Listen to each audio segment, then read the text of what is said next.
Good morning students. ఈరోజు మనం కెమీ osmotic పరికల్పన, ఏటీపీ ఎన్ఏడిపిహెచ్ ఎక్కడ వినియోగించబడతాయి, ప్రాథమిక CO2 స్వీకర్త మరియు కెల్విన్ వలయం గురించి నేర్చుకుందాం. ఈ కెమీ ఆస్మాటిక్ పరికల్పన అనేది ఏటీపీ యంత్రాంగాన్ని వివరించడానికి ప్రతిపాదించబడినటువంటి పరికల్పన. శ్వాసక్రియలో వలె కిరణజన్య సంయోగ క్రియలో కూడా త్వచాలకు ఇరువైపులా ప్రోటాన్ ప్రవణత ఏర్పడటం వల్ల ఏటీపీ సంశ్లేషణ అనేది జరుగుతుంది. కాకపోతే ఇవి థైలకాయిడ్ త్వచాలు. ఇక్కడ ఒక తేడా ఉంది. ఎలక్ట్రాన్లు ఈటీఎస్ గుండా చెల్లించేటప్పుడు ఇక్కడ త్వచం లోపలి వైపుకు అంటే ల్యూమెన్ వైపుకు ప్రోటాన్ల సంచయనం అనేది జరుగుతుంది. కాగా శ్వాసక్రియలో ఈటీఎస్ ద్వారా ఎలక్ట్రాన్లు రవాణా చెందేటప్పుడు ప్రోటాన్లు మైటోకాండ్రియన్ అంతఃత్వచస్థలంలోకి సంచయనం అనేది చెందుతాయి.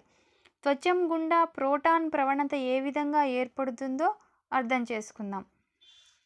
ఇందులో ఉన్నటువంటి దశల్ని చూద్దాం. ఫస్ట్ ఏం జరుగుతుంది అంటే నీటి అణువు విచ్ఛేదనం త్వచం లోపలి వైపు జరగడం వల్ల నీటి విచ్ఛిన్నం వల్ల ఉత్పత్తి అయిన ప్రోటాన్ లేదా H+ హైడ్రోజన్ అయాన్ థైలకాయిడ్ ల్యూమన్లో సంచయనం చెందుతుంది.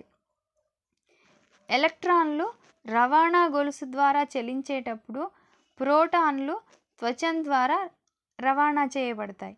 ఇలా ఎందుకు జరుగుతుంది అంటే త్వచం వెలుపలి వైపు ఉన్న ప్రాథమిక ఎలక్ట్రాన్ గ్రహీత ఎలక్ట్రాన్ను ఎలక్ట్రాన్ వాహకానికి కాకుండా హైడ్రోజన్ వాహకానికి PQకి ప్లాస్టోక్వినైన్కి రవాణా చేస్తుంది. కాబట్టి ఒక ఎలక్ట్రాన్ను రవాణా చేసేటప్పుడు ఆవర్ణిక నుంచి ఒక ప్రోటాన్ను తొలగిస్తుంది. త్వచం లోపలి వైపు గల ఎలక్ట్రాన్ వాహకానికి ఈ ఎలక్ట్రాన్ రవాణా చెందినప్పుడు త్వచం లోపలి వైపుకి లేదా ల్యూమెన్ వైపుకి ప్రోటాన్ విడుదలవుతుంది. క్వినోన్ వలయం వల్ల త్వచం రెండు ఉపరితలాల మధ్య ప్రోటాన్ ప్రవణత అనేది పెరుగుతుంది. NADP రిడక్టేజ్ ఎంజైమ్ ఆవర్ణిక వైపుకు ఉన్న త్వచంపై కేంద్రీకృతమై ఉంటుంది. NADP+ క్షయీకరణం చెంది NADPH+గా ఏర్పడడానికి PS1 నుంచి ఎలక్ట్రాన్ గ్రహించిన స్వీకర్త నుంచి లభించే ఎలక్ట్రాన్లతో పాటు ప్రోటాన్లు కూడా అవసరం. ఈ ప్రోటాన్లు ఆవర్ణిక నుంచి కూడా తొలగించబడతాయి. ఈ కారణం వల్ల హరిత రేణువు ఆవర్ణికలో ప్రోటాన్ల సంఖ్య తగ్గి ల్యూమన్లో ప్రోటాన్లు సంచయనం చెందుతాయి. ఫలితంగా థైలకాయిడ్ త్వచాల రెండు ఉపరితలాల మధ్య ప్రోటాన్ ప్రవణత ఏర్పడి ల్యూమన్లో pH గణనీయంగా తగ్గుతుంది.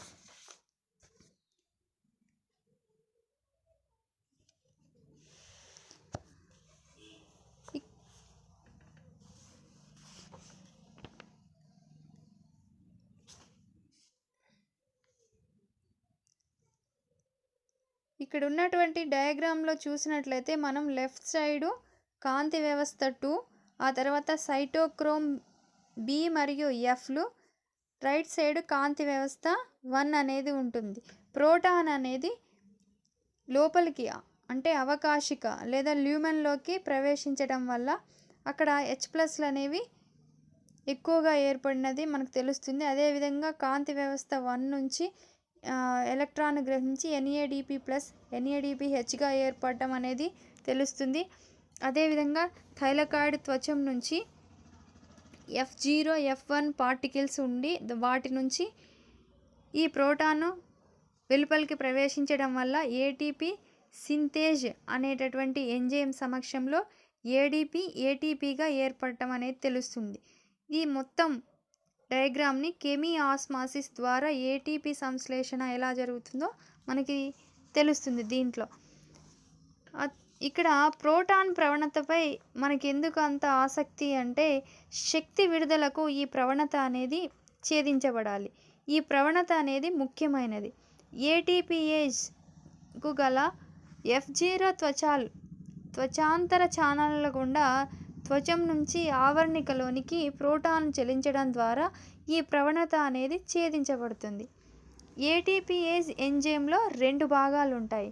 ఒకటి త్వచంలో ఇమిడి ఉన్నటువంటి F0, ఇది త్వచాంతర ఛానల్ను ఏర్పరిచి త్వచం నుండి ప్రోటాన్లు విసరణ చెందడానికి అవకాశం కల్పిస్తుంది.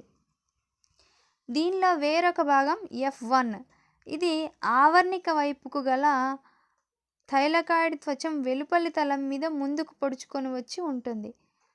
ప్రవణత విచ్ఛిత్తి ఏటీపీయేజ్లోని F1 రేణువు అనురూపమైన మార్పులకు అవసరమైన శక్తిని అందించి ఎంజైమ్ ద్వారా శక్తి నిక్షిప్తమైన ఏటీపీ అణువుల తయారీకి దోహదం చేస్తుంది. కెమిఆస్మాసిస్కు ఒక త్వచం, ప్రోటాన్ పంపు, ప్రోటాన్ ప్రవణత, ఏటీపీయేజ్ అనేది అవసరం.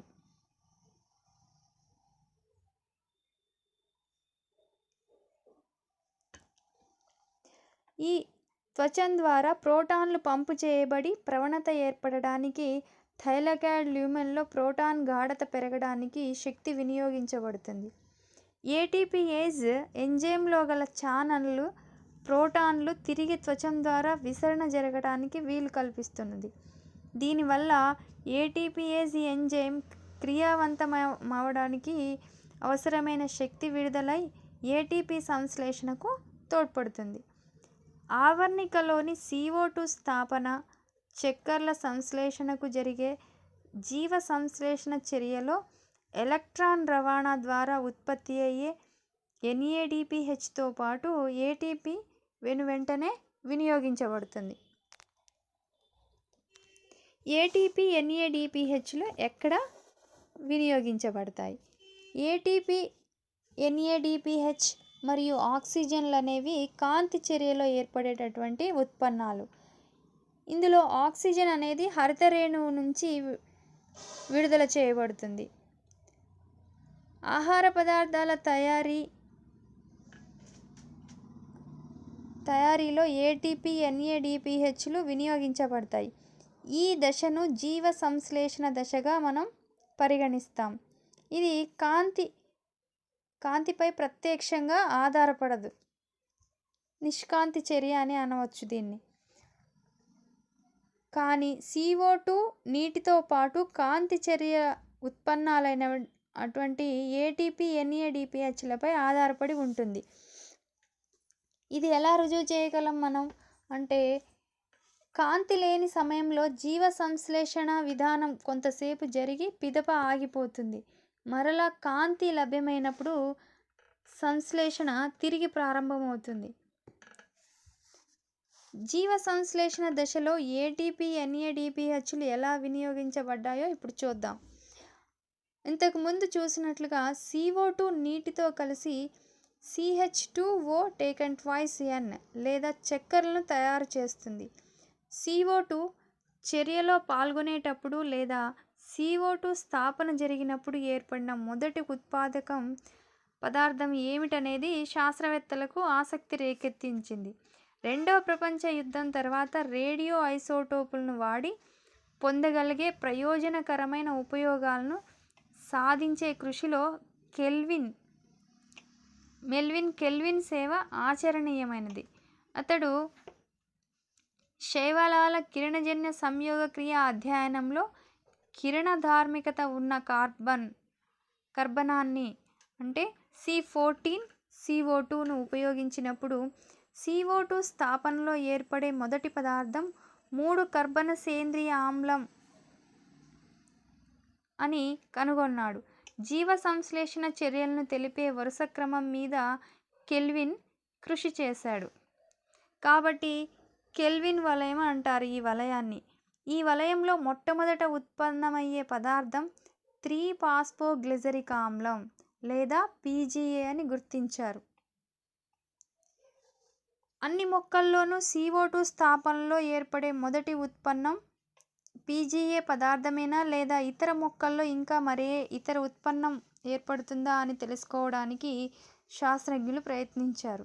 అనేక రకాల మొక్కల మీద ప్రయోగాలు జరిపిన అనంతరం కొన్ని రకాల మొక్కల్లో CO2 స్థాపనలో మొదట ఉత్పన్నమయ్యే పదార్థం కర్బన ఆమ్లమేనని, కానీ ఈ ఆమ్లం 4 కర్బన పరమాణువులు కలిగి ఉంటుందని కనుగొన్నారు. ఈ ఆమ్లాన్ని ఆక్సాలో ఎసిటిక్ ఆమ్లం లేదా OAA అని గుర్తించారు. అప్పటి నుంచి కిరణజన్య సంయోగక్రియ CO2 స్వాంగీకరణలో 2 ప్రధానమైన రకాలు ఉంటాయని చెప్పబడింది. CO2 స్థాపనలో మొదట ఏర్పడే ఉత్పాదితం C3 ఆమ్లం PGA అయితే ఆ మొక్కలు C3 పదాన్ని, CO2 స్థాపనలో మొదటి ఉత్పాదితం C4 ఆమ్లం అయితే ఆ మొక్కలు C4 పదాన్ని చూపుతాయి.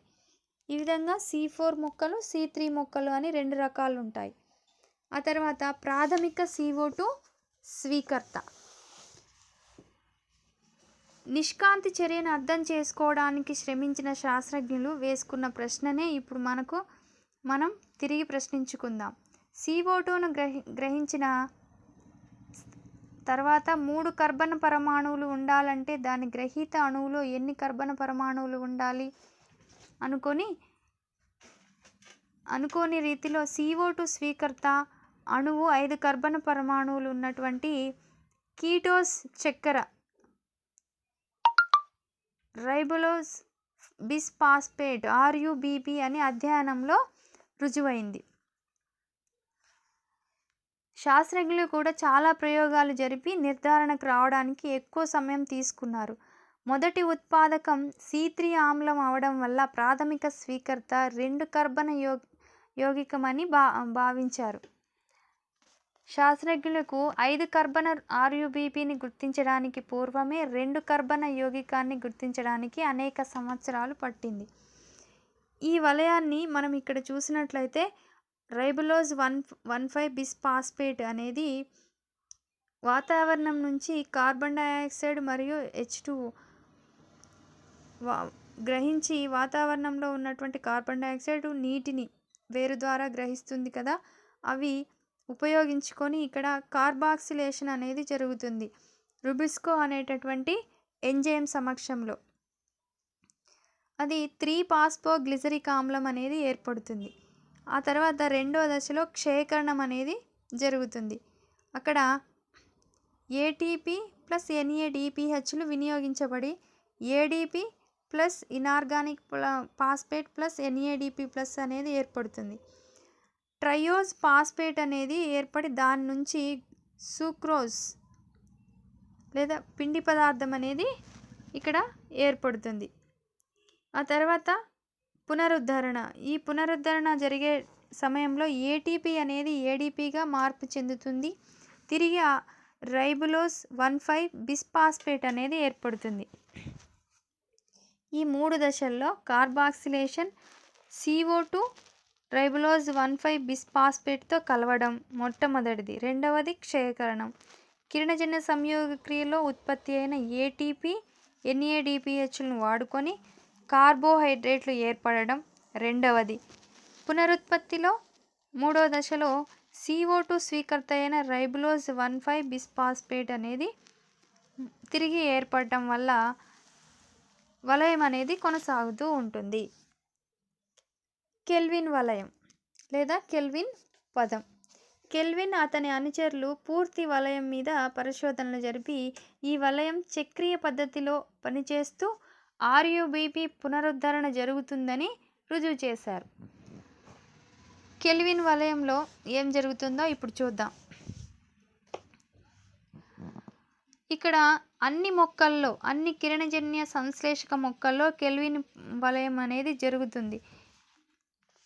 ఇది సులభంగా అర్థం చేసుకోవడానికి 3 దశల్లో దీన్ని వర్ణించడం జరిగింది. మొట్టమొదట కార్బాక్సిలేషన్ అనేది, తరువాత క్షయకరణం, తర్వాత పునరుత్పత్తి.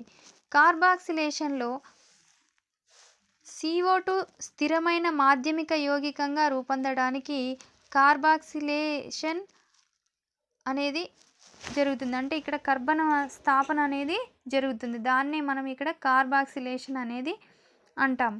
కెల్విన్ వలయంలో కార్బాక్సిలేషన్ అనేది అతి ప్రధానమైన దశ. ఈ దశలో RUBP కార్బాక్సిలేషన్కు CO2 ఉపయోగించబడుతుంది. ఈ చర్యకు ఆర్యుబిపి కార్బాక్సిలేజ్ అనే ఎంజైమ్ ఉత్ప్రేరకంగా పనిచేసి 2 అణువుల 3-PGA ఉత్పత్తికి దోహదం చేస్తుంది. ఈ ఎంజైమ్ ఆక్సీకరణ చర్య కూడా జరుపుతుంది. కాబట్టి ఈ ఎంజైమ్ను రైబులోజ్ బిస్ఫాస్ఫేట్ కార్బాక్సిలేజ్ లేదా ఆక్సిజనేజ్ అని రుబిస్కో అని అంటాం. ఇక్కడ ఈక్వేషన్ చూసినట్లయితే 6 RUBP plus 6 CO2 plus 6 H2O gives rise to rubisco అంటే రైబులోజ్ బిస్ఫాస్ఫేట్ కార్బాక్సిలేజ్ ఆక్సిజనేజ్ అనే ఎంజైమ్ సమక్షంలో ఇక్కడ 12 పాస్ఫోగ్లిజరిక్ ఆమ్లం అనేది ఏర్పడుతుంది. PGA పాస్ఫోగ్లిజరిక్ ఆమ్లం అనేది ఏర్పడుతుంది. ఆ తర్వాత రెండవ దశ క్షయకరణం. ఈ క్షయకరణంలో ఇది ట్రయోజులు గ్లిజరాల్డైడ్ 3-ఫాస్ఫేట్ ఏర్పడటానికి దోహదం చేసే 2 దశల చర్య. ఈ దశలో ఒక CO2 అణువు స్థాపన చెందడానికి 2 అణువుల ATP ఫాస్ఫారిలేషన్ కోసం 2 అణువుల NADPH క్షయకరణం కోసం వినియోగించబడతాయి. CO2 క్షయకరణం అనేది ఇక్కడ జరుగుతుంది. అప్పుడు 2 అణువుల NADPH అనేది వినియోగించబడుతుంది. ATP అణువులు 2 ఫాస్ఫారిలేషన్ కోసం వినియోగించబడతాయి. ఈ మార్గం నుండి 2 అణువులు ట్రయోజ్ 1 అణువు గ్లూకోజ్ తొలగించబడటానికి నికర లాభం 6 అణువుల CO2లు స్థాపనకు 6 సార్లు ఈ వలయం జరుగుతుంది. ఈక్వేషన్ చూసినట్లయితే 12 పాస్ఫోగ్లిజరిక్ ఆమ్లం ప్లస్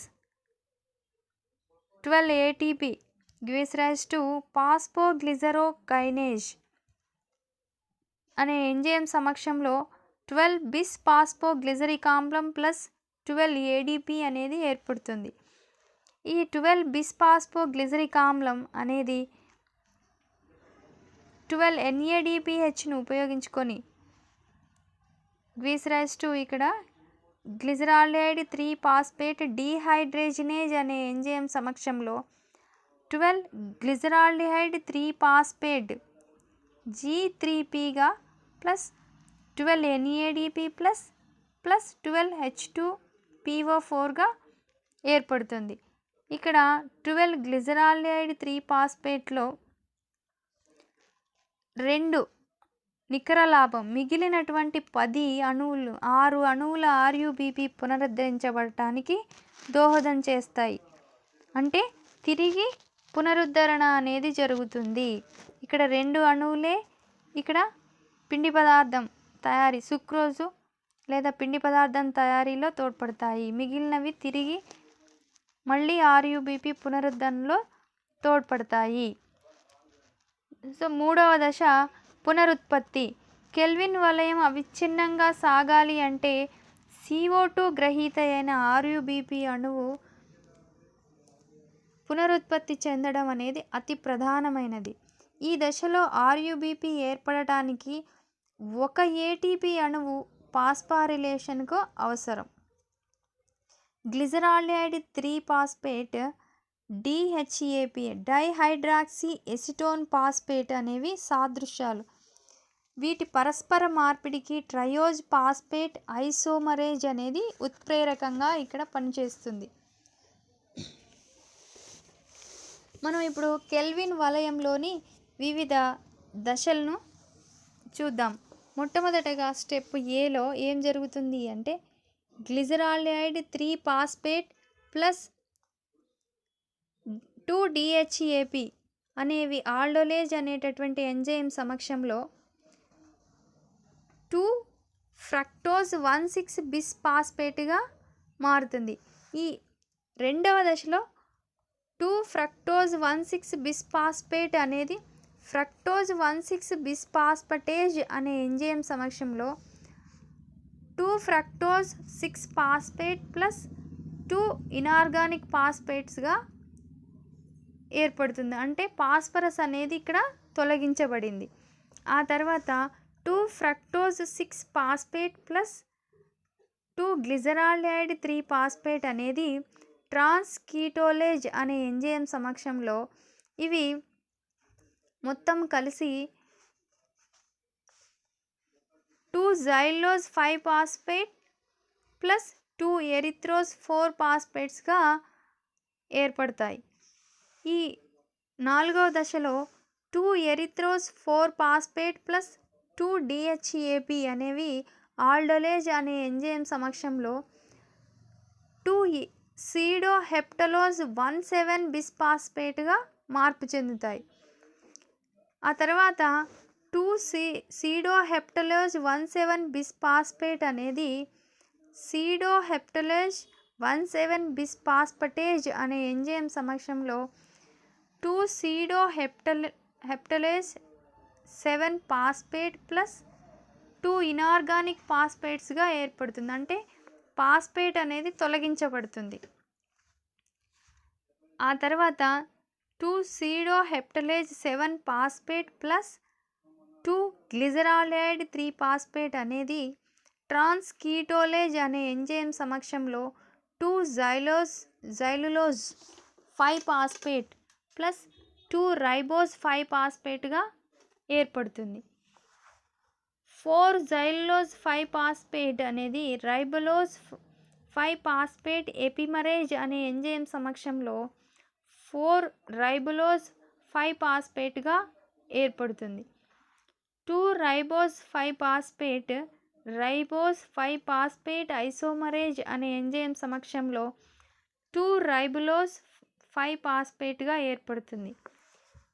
6 రైబోలోజ్ 5 ఫాస్ఫేట్ ప్లస్ 6 ATPs రైబోలోజ్ 5 ఫాస్ఫోకైనేజ్ అనే ఎంజైమ్ సమక్షంలో 6 రైబోలోజ్ 1,5 బిస్ఫాస్ఫేట్ ప్లస్ 6 ADPగా ఏర్పడుతుంది. కాబట్టి కెల్విన్ వలయంలోకి ప్రవేశించిన ప్రతి CO2 అణువుకు 3 అణువుల ATP 2 అణువుల NADPH అనేది అవసరం. ఒక గ్లూకోజ్ అణువు తయారు అవ్వాలి అంటే ఈ వలయం అనేది 6 సార్లు జరగాలి. ఇక్కడ మనం కెల్విన్ వలయంలో లోపలికి ఏం వెళ్తాయి, వెలుపలికి ఏం వస్తాయి గమనించినట్లయితే ఇక్కడ లోపలికి 6 CO2 18 ATP 12 NADPH అనేవి వెళ్తున్నాయి. బయటికి ఏం వస్తున్నాయి అంటే 2 ట్రయోజులు అంటే ఒక గ్లూకోజ్ అణువు 18 ADPలు 12 NADPHలు అనేవి రావడం జరుగుతుంది. ఈ విధంగా కెల్విన్ వలయంలో మొదటి దశలో కర్బన స్థాపన అనేది జరుగుతుంది. RUBP ఎంజైమ్ సమక్షంలో 12 ఫాస్ఫోగ్లిజరిక్ ఆమ్లం అనేది ఏర్పడుతుంది. తర్వాత క్షయకరణం అనేది జరుగుతుంది. ఆ తర్వాత పునరుత్పత్తి అంటే RUBP అనేది ఇక్కడ తిరిగి ఏర్పడడం అనేది జరుగుతుంది. ఈ విధంగా కెల్విన్ వలయం పూర్తి అవుతుంది. సో ఈరోజు మనం ఏం నేర్చుకున్నామంటే కెమీ ఆస్మాటిక్ పరికల్పన, ATP NADPH ఎక్కడ వినియోగించబడతాయి, ప్రాథమిక స్వీకర్త, కెల్విన్ వలయం గురించి నేర్చుకోవడం జరిగింది. Okay, thank you.